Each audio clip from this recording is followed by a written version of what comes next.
Hi everybody, I'm back on YouTube. I posted a new video yesterday and I've really been MIA on YouTube for months now. There's a reason for that. Now those of you who subscribe to me, you may have noticed that I uploaded my grandmother's celebration of life to this channel.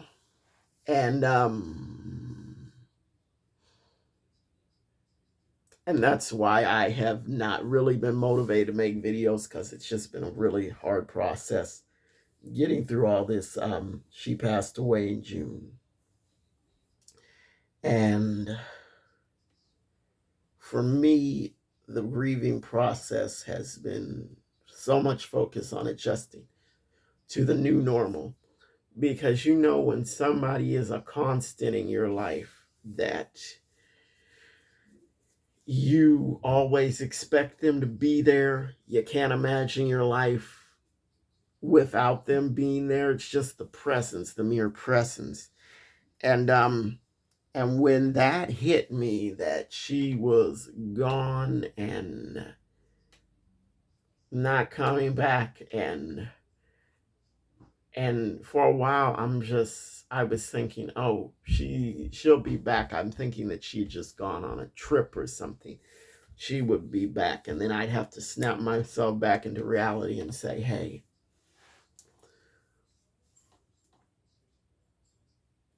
this is real. And I had to pull myself back from praying for the impossible, just like, God, send her back. And I had to keep myself from doing that. It's like, it's not possible, because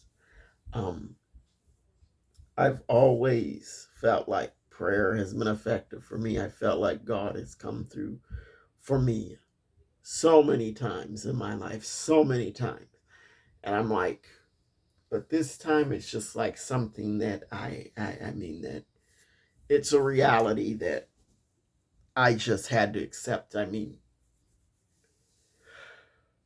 so starting in about March, my grandmother had to go into the hospital, and she came out.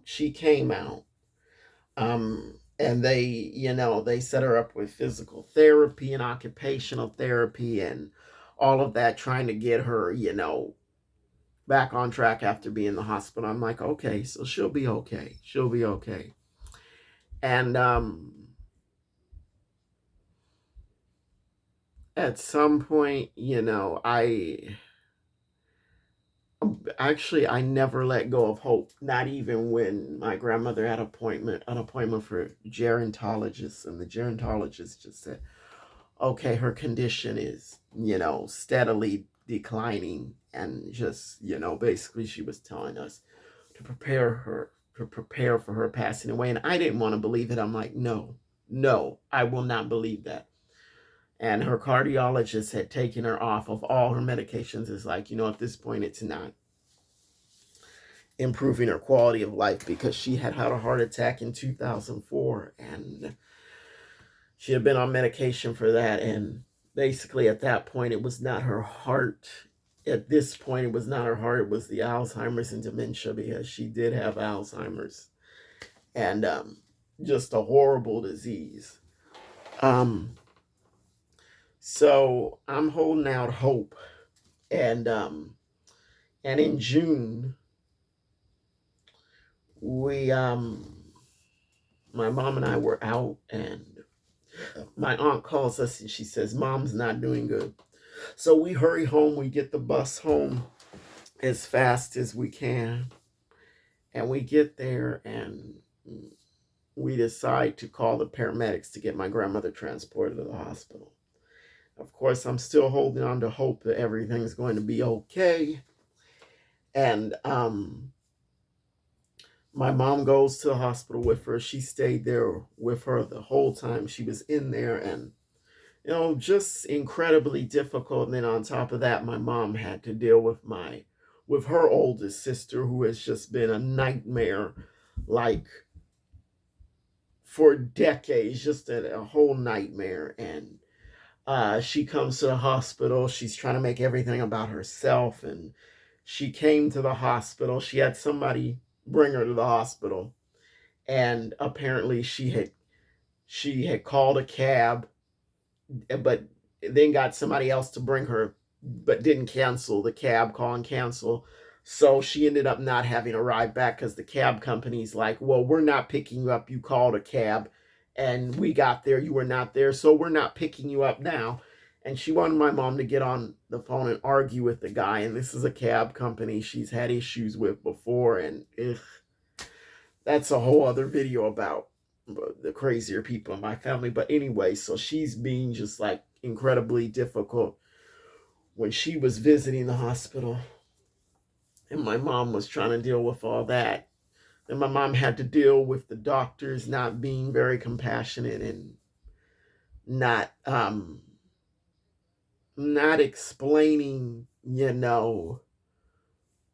sort of how the end of life process goes, not explaining in a way that was compassionate. It was just, they were just being very sterile and cold about it. And, some people may be able to handle that, but not my mom. I mean, it was a difficult situation and she just couldn't hear that information like that. And they're trying to push her, oh, well, you need to decide on whether or not to resuscitate. And she says, well, no, I need the rest of the family here. I need my sister, I need my son, because my other aunt, she's the one that handled like giving my grandmother a medication and taking her to appointments and handling all that. And finally, a nurse explained the process, like, okay, well, if we go through the process of not of trying to resuscitate her, it's going to break ribs. And even for an adult man in good condition, all his ribs would be broken. So you can imagine what that would do to a 98-year-old. So finally, we were able to come to a decision on that. Okay, we understand. We understand. Um, and we had to start accepting, that this was it. And when I realized it was it, I went into the bathroom in my grandmother's hospital room. And I let out every emotion I could.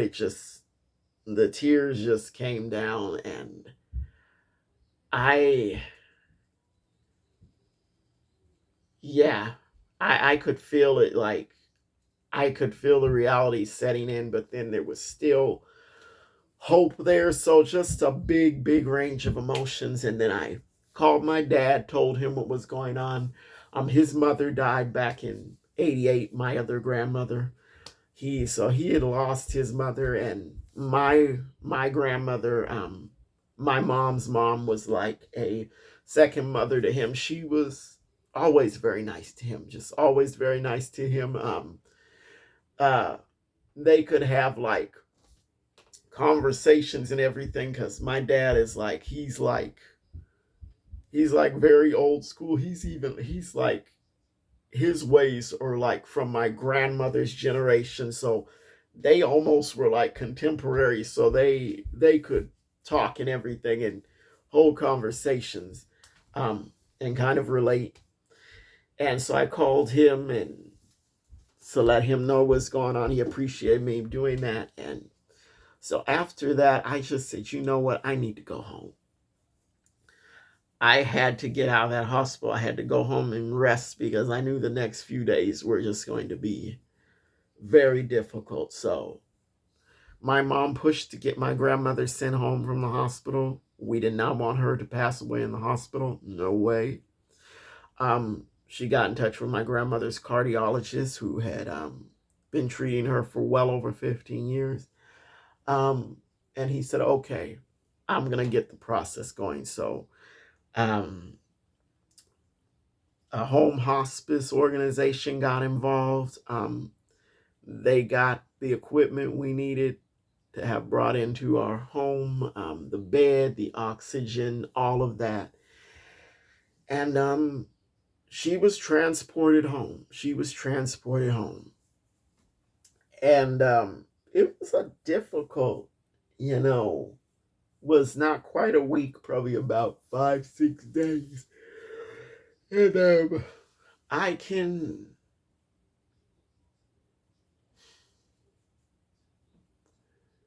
I can remember the sound of the oxygen machine. It just was so like,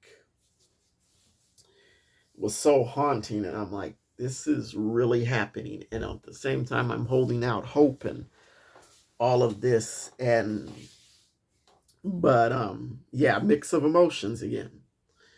So finally, it came the day of her passing, and I'm still holding out hope. And finally, the doctor came to check her vitals and all that, and he's basically like, it's gonna be any time now. The chaplain had administered last rites, and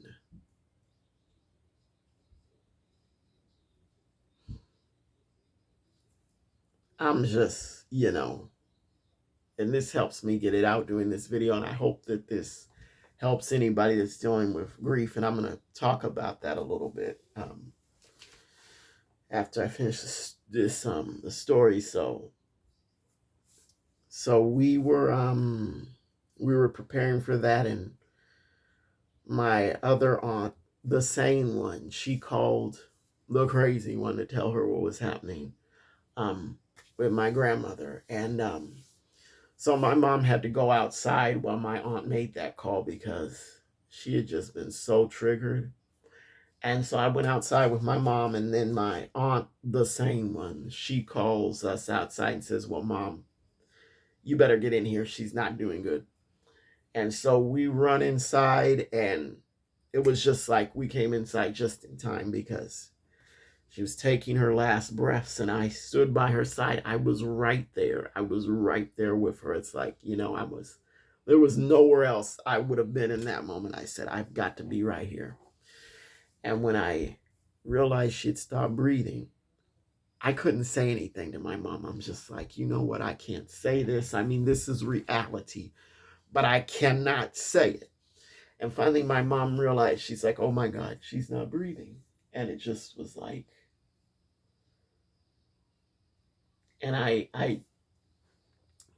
picked my grandmother up and I hugged her because she had been there at the beginning of my life in the delivery room with my mom and held me.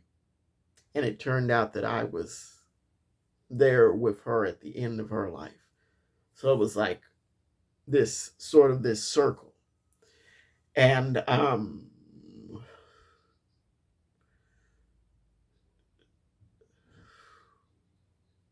so it was,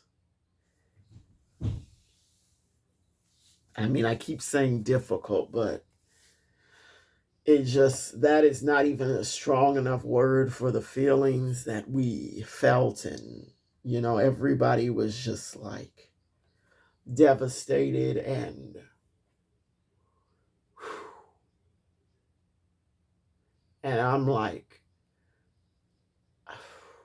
I'm just like, it's like, it didn't even feel real. So there was a pastor we know, he came over and talked with us and prayed and all that. That helped a little bit. He stayed with us until the funeral home could get there. And before that, the hospice nurse, she came over and she was just like, she actually hugged my grandmother. And it's like, she had only been, like treating her for a short time. But she hugged her, and it was like, and that's what she told us to do when we called her and told her that my grandmother had passed. She's like, okay, just hug her. She had some other patients, and she was a bit of a ways out, but she finally made it there. And that was helpful to see, the nurse be so compassionate and caring in that moment. And it was like probably about 3 hours or so before the funeral home got there. And so, they have to go through their process, put the person on the gurney and everything. And my mom had to leave the room. She could not see them cover her with that sheet. Because that was just somehow, even though we accepted the reality, that part of it just sealed everything. So my aunt and I, we were there while they did all that, and we followed them to we followed them through the out to the vehicle that they used to transport my grandmother. And I could hear some of the neighbors. They were like, "Oh my God, oh my God!" And I think it like, when you see something like that, I mean, even if you don't know the person, it just like instantly, it's like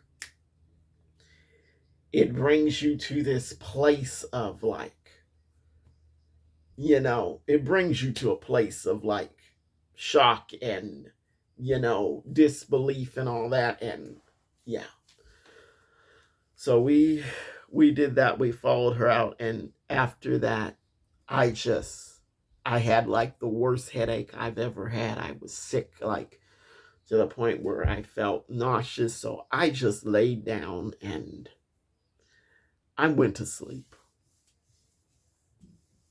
And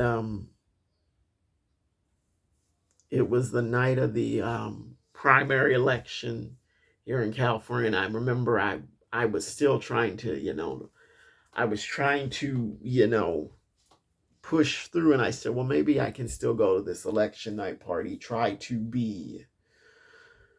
Just try not to, just try to keep pushing forward. But I ended up not going. I was just like so sick. My head was throbbing. So I just laid down, and that was it. That was it. And so, yeah. And since then, we went through the process of, getting her cremated and all that. And that was a nightmare because my mom's oldest sister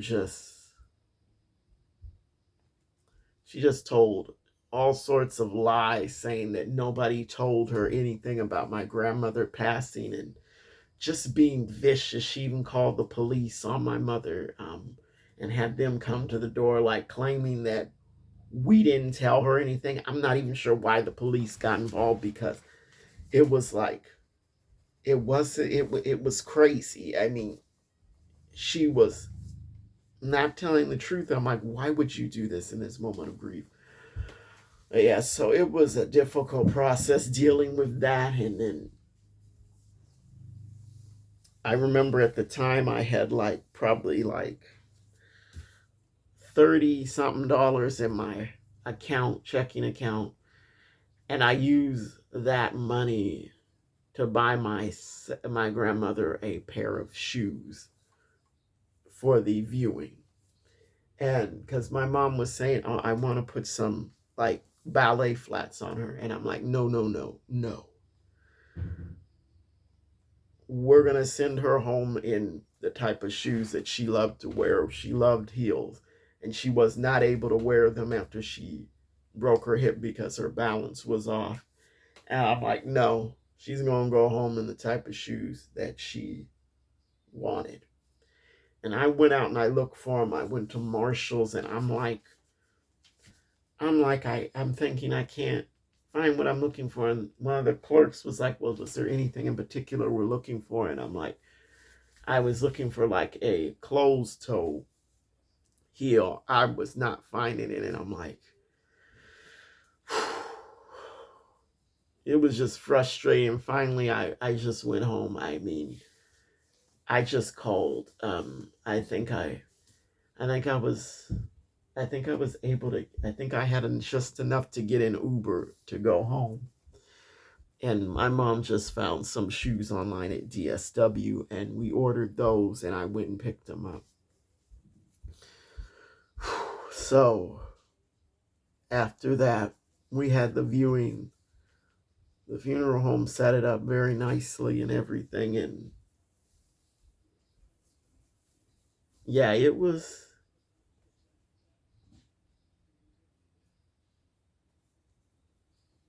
still unreal. And to a point, it still is, because I'll have dreams.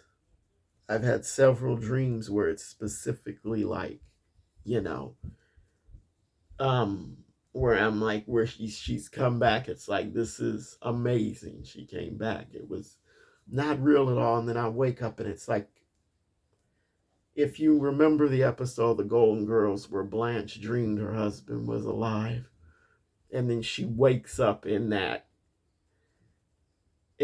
moment of harsh reality, and it's like, okay, it was a dream, it's not real. That's how I felt after some of these dreams. um yeah, and the dreams I have, they're not anything crazy or over the top. It's just like, they're very realistic dreams. It's just like the way things were was just like my grandmother, me, my mom, my aunt, like the four of us. Just like, that's how it's been for like, that's how it was for like over 20 years. That was the constant that I knew.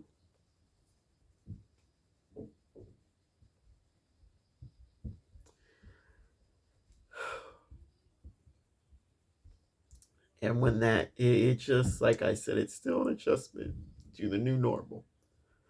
But I won't keep going on and on. But the one thing will say about, I'll talk about your elders first.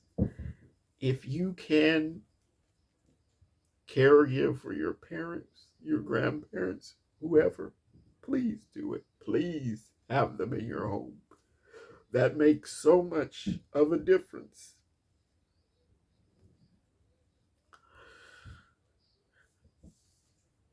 And if you have to go through the grieving process, just know that it's okay to feel sad. Because the worst thing you can do is try to fight it.